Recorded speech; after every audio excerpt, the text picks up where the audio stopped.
buenos días, buenas tardes a todos. Gracias por estar con nosotros en esta presentación que está a cargo a dueto entre Revista Purgante y La Pereza Ediciones. El día de hoy tenemos aquí presente al autor Maurilio de Miguel, que es escritor y asesor de instituciones culturales entre España e Italia.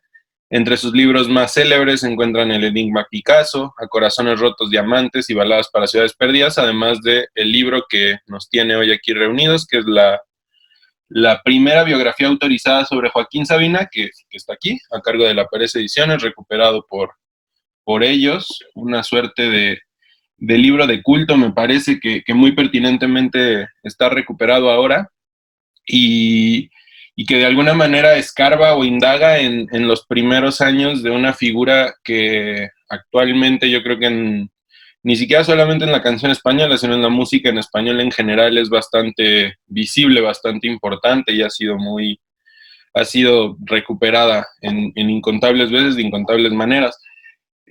Bueno, primero que nada, buenas tardes, Maurilio, muchas gracias por estar aquí. A vosotros, buenas tardes.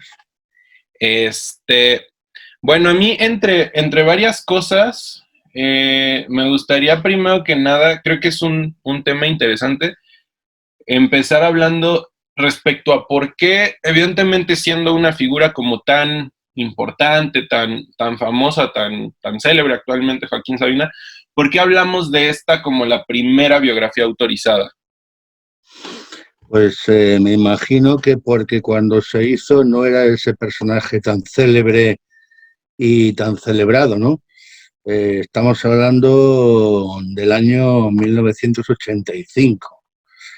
Entonces Sabina era muy relativamente conocido, sobre todo era un cantante de Madrid, una especie de príncipe de barrio, pero con todo el camino internacional por recorrer, y de hecho ni siquiera tenía una banda estable, es decir, había sacado 3 discos y había dado un salto mortal desde la canción de autor tradicional, de inspiración francesa, al rock singer de inspiración americana, ¿no? Digamos, a la electrificación.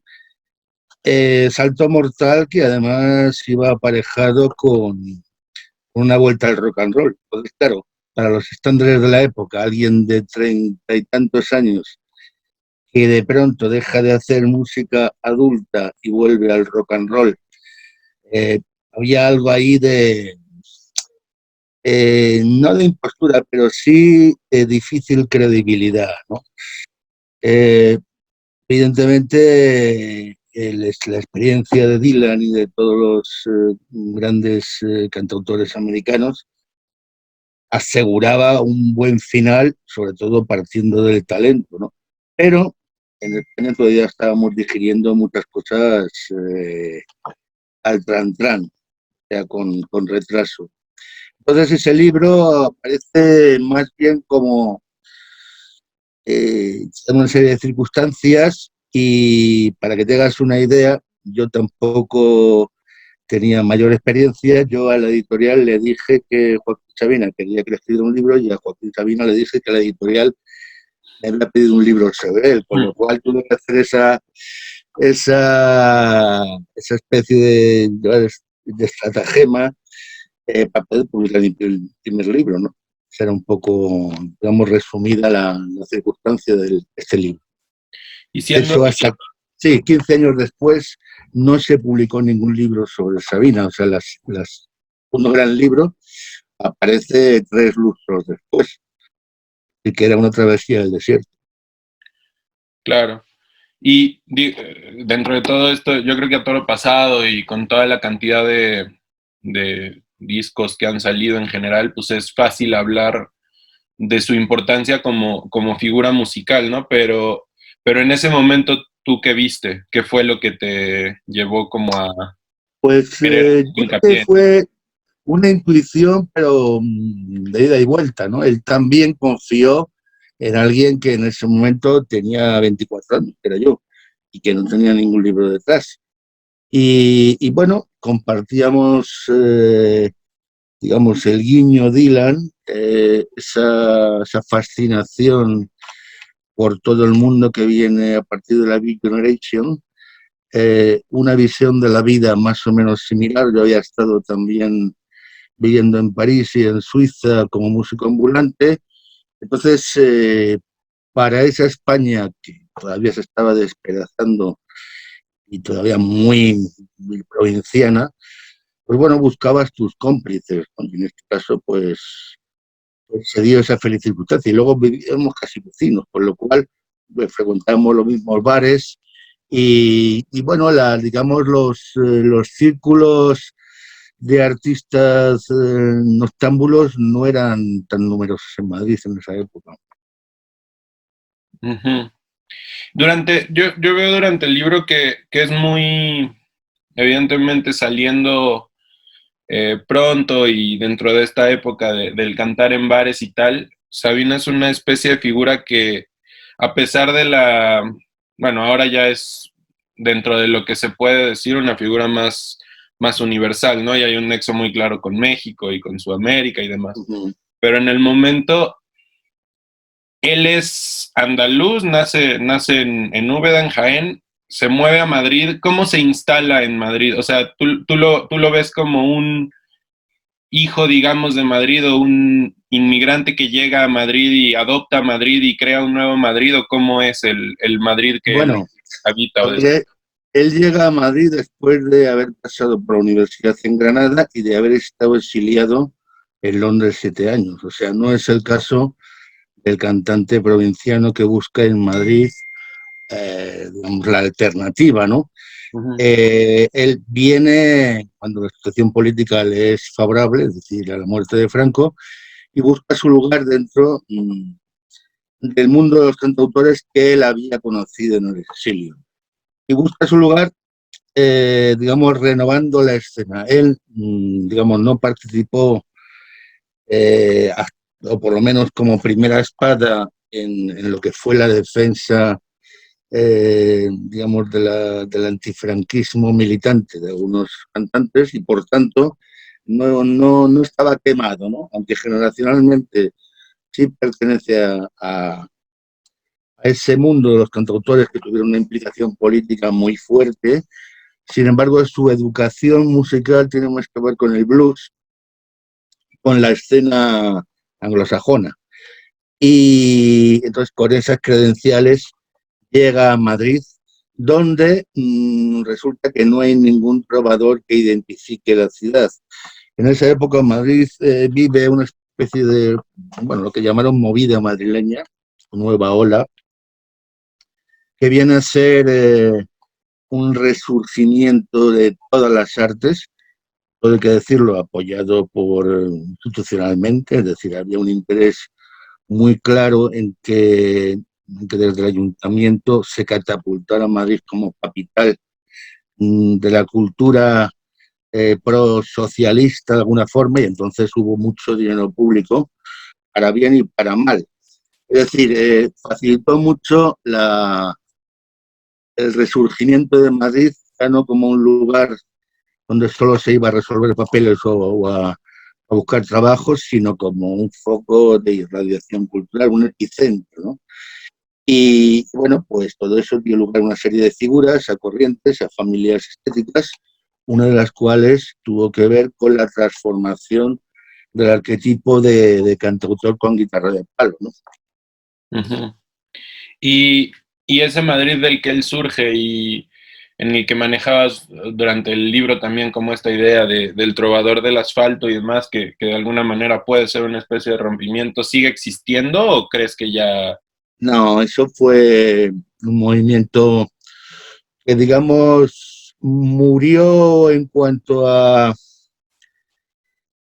savia auténtica cuando los grandes medios de comunicación se apuntaron a él, como suele ocurrir. Es decir, cuando toda esa estética y toda esa música pasa a los más media, entonces desaparece un poco la efervescencia. De ese movimiento hubo gente que tiene activa, mucha gente que desapareció víctima de las drogas, los excesos, y luego gente que, bueno, pues, digamos, se apuntó al establishment y perdió la fuerza secundaria. Hay un personaje de esa época que no sé si en México se conoce, que es el Gran Wyoming, una especie de comentador, showman político que todavía aparece diariamente en la televisión española, ¿no? Pero, digamos, las circunstancias que dieron pie a eso desaparecieron años, es decir, muy puntuales y que normalmente no suelen tener, digamos, no suelen dejar testigo, ¿no? Esto fue como un poco, pues, las vanguardias en París, el expresionismo alemán de Berlín o Viena, es decir, movimientos puntuales donde todos los factores, incluido la bonanza económica, pues se alían para hacer florecer un resurgimiento estético. Y en el caso de Madrid es que todo apuntaba hacia eso porque veníamos de un franquismo, de una cultura completamente viejosa, completamente desactualizada, ¿no? Entonces era necesario, sabia nueva, era necesario colocarnos en el mapa de Europa. Yo ya te había, desde la entrevista te había dicho que había leído quizá en su momento otras biografías de Sabina ya escritas más desde el presente, que llegaban a toda esta época de 19 días y 500 noches, que de alguna forma puede ser la época donde más, o sea, que más se le alaba musicalmente y demás. Pero ambas, pensando en la de Joaquín Carbonell o la de Javier Menéndez Flores, ambas partían desde el lugar del admirador, quien las escribía. O sea, era más bien como reivindicar a Sabina como rockero, pero también como poeta, pero como varias figuras, decir por qué es muy bueno y demás. Pero en cambio la tuya no, y tú lo puntualizas muchas veces, ¿no? Que ni siquiera eras una persona que lo admirara fervientemente o que lo siguiera como a todas partes. Claro. Bueno, ¿Cómo? eso también influyó en el hecho de que Joaquín aceptara la biografía. Es decir, Uh-huh. yo no estaba muy interesado en ese momento en su música, pero sí teníamos ciertas vivencias y visión del mundo parecidas, ¿no? Y a mí también me lo dijo Joaquín. Dice, bueno, pues yo creo que el libro se hizo precisamente porque no eras, digamos, un admirador. Es decir, yo he necesitado también un espacio, una distancia, una autocrítica y bueno, admiradores no era exactamente lo que buscaba al hacer una biografía, ¿no? Entonces, bueno, todo surgió de manera muy espontánea, muy artesanal y ya digo, no desde, sí desde la complicidad, pero no desde la admiración hacia un icono, porque de hecho es que no era un icono todavía de nada, ¿no? Entonces, vamos, yo de hecho muchas veces hablé con él y le dije, lo bueno y lo malo es que te pareces a Sabina. Ambas cosas tienen sus cosas positivas y negativas, ¿no? Uh-huh. Pero, pero bueno, eres un émulo y claro, a ver dónde llega, dónde empieza tu camino personal, ¿no? Porque, y él lo reconocía también, ¿no? Es decir, que creo que, claro, a la hora de escoger las influencias, pues bueno, si no lo mismo trabajar con Dylan que trabajar con Nores, ¿no? Uh-huh. Y esa es, bueno, a partir de ahí, evidentemente, él encontró su camino, pero es cierto que al principio, y de hecho, se pueden seguir muchas letras que tienen mucho que ver con canciones tempranas de Dylan, ¿no? En cuanto a visión del mundo, en cuanto a la acidez, o a, digamos, al sentido de la ironía, y bueno, no es ningún secreto para nadie. Entonces yo creo que, bueno, se dieron una serie de circunstancias y luego, por alguna razón, quizá esa especie de, en su momento, frescura o complicidad, sin, digamos, sin hacer hemeroteca o sin trabajar desde la figura reconocida, le dio cierta validez por encima del tiempo al texto, ¿no? Que no deja de ser un texto pero bastante joven. Bien, ¿no? Yo tenía 24 años cuando lo hice, ya que ahora mismo ya hace 25, 35 años, entonces, fíjate. Vamos, para mí fue una sorpresa cuando la Pérez Ediciones recuperó ese texto, ¿no? Pero es que en su momento en España también compró los derechos Planeta, luego otra editorial de culto que se llamaba El Ángel Caído. Es decir, que, bueno, era un texto referencial, ¿no? Ya te digo, son cosas que uno no pretende porque no tiene ni idea de lo que puede ocurrir, claro.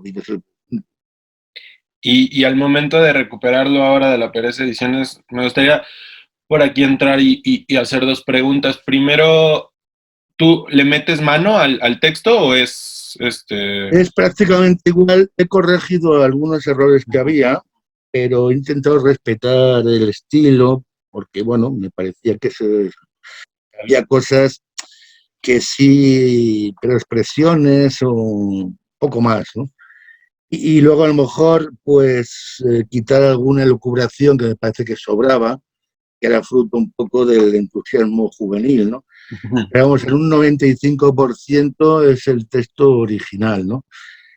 Lo que sí cambió es el prólogo que se hizo a posteriori, ¿no? Porque el prólogo habla un poco de las circunstancias en las que nos conocimos, en las que hicimos el libro, y bueno, porque eso fue en un momento, y yo tampoco tenía la pretensión de convertirme en un biógrafo oficial ni nada por el estilo, ¿no? Es decir, el libro salió en su momento y bueno, pues podía haber una continuación o no. Y en este caso, pues no la hubo.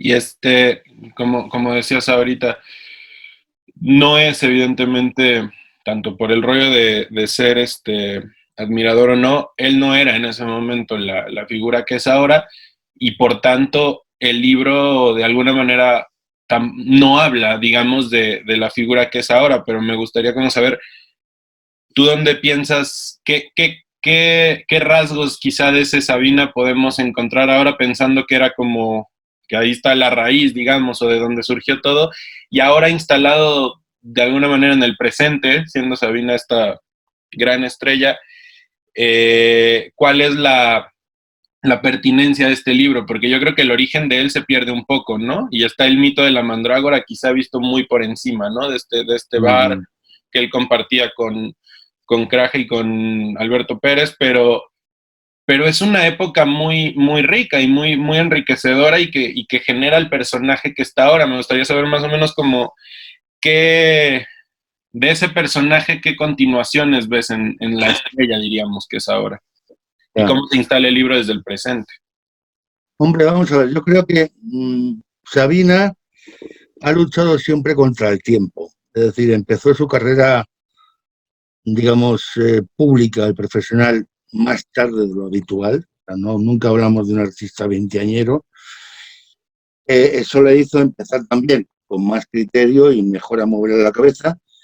Y luego le ha sobrado algo de tiempo. Es decir, ha tenido una actividad muy intensa y bueno, allí donde otros artistas han tenido que perseguir, digamos, obras que les reactualizaran, él no, él conseguía, pues lo mismo que le ha pasado a Dylan también un poco, ¿no? Había una serie de canciones que seguían siendo actuales y había que afrontarlas de otra forma para que ya estaban escritas, ¿no? Como tú has dicho antes, hay una cumbre que es el año 2000, que es el año de los 19 días y 500 noches, es el año, eh, digamos, víspera del ictus que le da y donde desaparece una manera de vivir en el límite, ¿no? En el filo de la navaja. Uh-huh. Desaparece por prescripción médica, digamos, la bohemia, mm, digamos, bien sazonada de distintos estupefacientes. Y bueno, pues a partir de ahí se tiene que replantear las cosas, ¿no? Ahí es donde muere su primera juventud, pero hay otra especie de pacto del diablo de la primera juventud, que es el descubrimiento de Latinoamérica y de todas las músicas que él había, con las que se había educado, tanto en su juventud como trabajando en Londres como cantante de bares, el corrido mexicano, el vals peruano, y el hecho de que empiece a hacer giras por Latinoamérica le abre una perspectiva fantástica. Esto pasa una serie de años viviendo en Argentina y también en México, y entonces ya nos, digamos, tenemos otro personaje que ha decidido apostar, bueno, pues más que por la tradición paneuropea, por la tradición de abrazo entre las dos costas del Atlántico, ¿no? Es decir, buscando más lo que nos une en el ida y vuelta de la cultura entre mexicanos, argentinos, básicamente, españoles, ¿no? Y a partir de ahí, pues, afronta otras temeridades, ¿no? La de hacer corridos mexicanos, que le podía haber supuesto el rechazo o el amor, como al final ocurrió un poco, ¿no? Es como si viene alguien, un japonés a España e intenta hacer flamenco. Pues depende, puede ser que un purista no lo vea bien o puede ser que ocurra lo contrario, ¿no? A mí siempre me pareció, es decir, una manera de apostarse al todo o nada la integración en ámbitos culturalmente tan ricos como el mexicano, o en el caso de Argentina, con sus, digamos, exploraciones del tango, etcétera, ¿no? Es decir, ahí hay otro salto al vacío que yo creo que le dota de nuevas energías, ¿no? Es decir, y eso evidentemente no está presente porque ni siquiera por entonces Sabina imaginaba que podía tener una trascendencia transoceánica, ¿no? O sea que para mí es muy importante, incluso en su educación sentimental, el contacto con los públicos del otro lado del Atlántico, con los que comparte lengua. Fíjate que en las casas de discos ya Joan Manuel Serrat había estado, llevaba años de promoción aquí, y pensaban que Sabina no iba a funcionar en Latinoamérica precisamente por los casticismos que tenía o por los juegos de palabras que tenía en las canciones, ¿no? Que muchas veces no coinciden con los que de entender, igual que nosotros, pues, los artistas mexicanos o argentinos, no les cogemos expresiones que en argentino o en México son guiños, ¿no? Sin embargo, eso no ocurrió, ¿no? O sea, todo el lenguaje, digamos, un poco del AMPA o de la movida y tal, pues fue sorprendentemente bien recibido y entendido a la primera en escenarios mexicanos. Igual, algo que pensaba ahora leyendo el libro era, no sé si en estas primeras presentaciones en Madrid y demás, juega como un papel importante también el humor dentro de los conciertos, ¿no? O sea, no empieza como siendo un cantante más, no es que Serrat sea demasiado solemne, por ejemplo, pero sí un poco más. O sea, Sabina como que era un poco más desenfadado, incluso eso no sé si lo ha dejado un poco a mitad de camino entre la trova más poética y el rock así más desorbitado como tipo Miguel Ríos o algo así. No sé. Hombre, vamos a ver, él tiene varias cartas en la manga y una de ellas es el sentido del humor y un poco la fama de canalla. Y Uh-huh. otra es el afecto por el perdedor, la reivindicación del proscrito, del individuo fuera del sistema, del outsider, ¿no? Eso le ha funcionado muy bien siempre.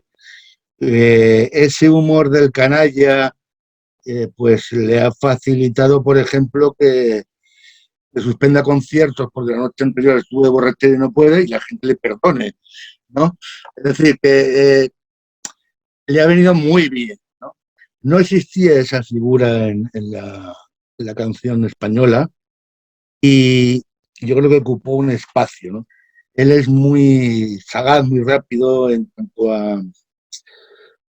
Es decir, es un hombre de cabaret, ¿no? Claramente, ¿no? De distancia corta y ocurrencia, ¿no? Y luego la estética del perdedor, yo creo que también le ha curado de espanto diciendo, bueno, si yo si pierdo es que soy un perdedor, ¿no?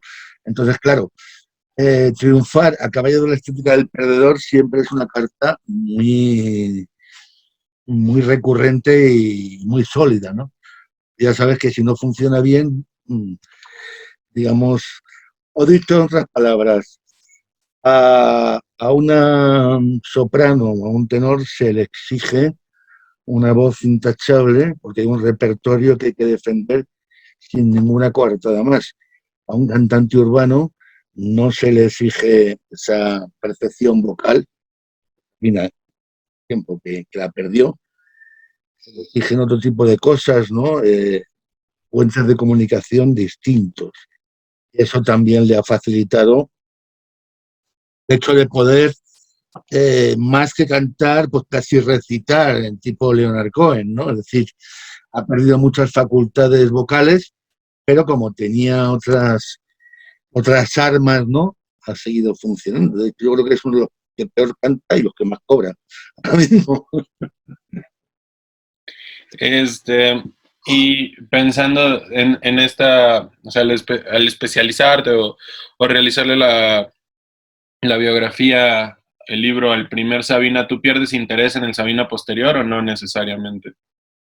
No, lo que pasa es que inevitablemente cuando Sabina empieza a ser conocido, pues aparece mucha gente alrededor, demasiada gente para mi gusto. Secretarios, road manager, gente que le hace todo, ¿no? Como suele ocurrir, él pierde contacto con la realidad porque todo lo doméstico lo tiene delegado. Entonces, pues ya no puedo llamarle por teléfono y conseguir que se ponga él, sino que se pone un secretario que a su vez pasa la... Entonces, claro, esa relación inicial se pierde. Y luego, por otra parte, yo empiezo mi carrera como periodista de viajes, falto mucho de España también, entonces, a ver, el personaje me sigue interesando, pero lo que no estoy dispuesto es a pagar un peaje y a ponerme en la cola, digamos, de la gente que está a su alrededor, ¿no? No porque la relación no había empezado así, y como no había empezado así, pues no tenía por qué transformarse, ¿no? Entonces, bueno, dejo que ese trabajo lo hagan otros y nos vemos de vez en cuando, nos emborrachamos, o nos vamos de viaje, lo que sea, pero no estoy trabajando en su truco, ¿no? Otras cosas porque yo, bueno, pues tenía mi propia, o creía tener mi propia carrera y tampoco me interesaba el sacerdocio en torno a Sabina, ¿no? O sea, el dedicar todo mi tiempo a eso, como hubo gente que lo hizo. Porque además también siento que el libro está escrito también de otra forma, en el sentido de que sí, o sea, sí puede ser, sí es una biografía, digamos, pero también no deja de tener cierta, o sea, es una biografía escrita desde un punto de vista demasiado autoral, creo, o sea, no es una biografía de un texto muy neutro, así de solamente ir contando, sino de... Claro. Por eso Pues, te digo que está escrita desde la complicidad de las vivencias, ¿no? Es decir, eso es algo que no se pretende, sale así. Tú tienes una visión del mundo y en ese momento, digamos, estás hablando también de tu visión del mundo, ¿no? Porque coincide con la del biografiado. Yo no soy alguien que se acerca a un señor y trata de encontrar el contexto y, digamos, de ser riguroso, exacto, de hacer un trabajo de rastreo periodístico. Todo eso no ha lugar en ese momento, ¿no? Hay mucha emocionalidad, digamos, y luego, ya digo, mucha complicidad y mucha manera de hablar en presente, o sea, en primera persona, a referirme a él quizá, pero es que digamos, el caldo de cultivo o el terreno estaba muy abonado para eso. Entonces, quizá por eso da la sensación de que es un poco más que un trabajo, digamos, de exégeta, es un trabajo de autor, ¿no? En una biografía, pues no es algo habitual. Esto es como, por ejemplo, cuando Norman Mailer escribe sobre Picasso, ¿no? y no puede dejar de ser Norman Mailer. Pues no es lo mismo escriba Norman Mailer a que haya un crítico de arte que aborde la figura de Picasso y la perspectiva es otra. Salvando la distancia, yo no era Norman Mailer, era un tipo que venía, digamos, de un caldo de cultivo similar, ¿no? No pretendía ser cantante, pero sí, digamos, había fumado la misma marihuana, había cogido los mismos trenes, tenía las mismas lecturas, me gustaba la misma música, salvando la distancia generacional, porque él es 12 años más mayor que yo. Entonces, bueno, a mí el hecho de viajar desde muy joven, pues me hizo engancharme a corrientes centroeuropeas, digamos que ya estaban en retirada, pero es que venía de un erial llamado España, donde todo era anacrónico, ¿no?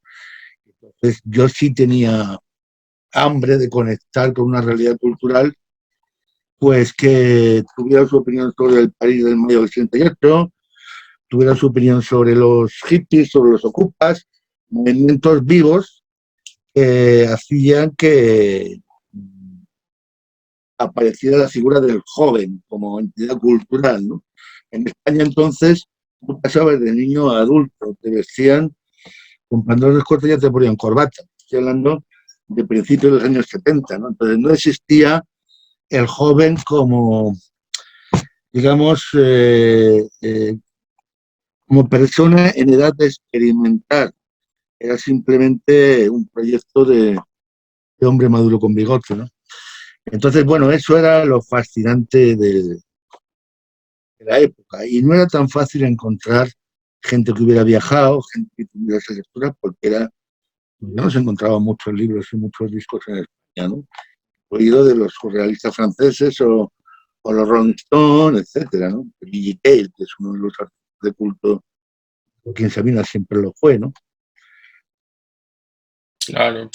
Y un poco ya para ir cerrando, hablábamos, bueno, me decías hace rato que claro que que Sabina, habiendo estado en Londres, saliendo de Andalucía, habiendo estado en Londres, luego llegado a Madrid, llega además a una Madrid que es totalmente contextual e irrepetible por muchas razones, pero ves, digamos, quizás una cosa un poco dramática, ¿no? Pero ves posibilidad de que surja una figura musical como la que relatas en el libro otra vez.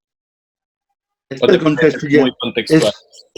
es muy distinto. Mira, ocurría algo importante en esa época y era que se necesitaba un relevo tanto estético como generacional y la cultura alternativa tenía un prestigio y una vivacidad que ahora mismo no la tiene, ¿no? Es decir, que las épocas son muy diferentes y eso surge solo a partir de una eclosión, de una gran crisis.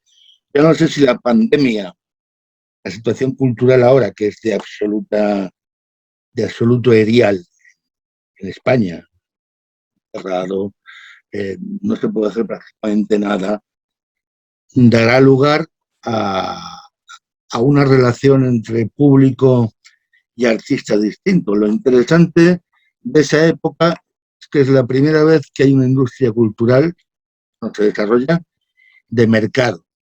Es decir, donde hay un público para una serie de gente y eso funciona al margen, digamos, de lo que pueda opinar un periodista y tal. O sea, una vez que ha habido una inversión, como ya he dicho antes, digamos, desde los poderes, hay una serie de gente que funciona y por tanto tiene una libertad de creación fantástica porque solo depende de ese público.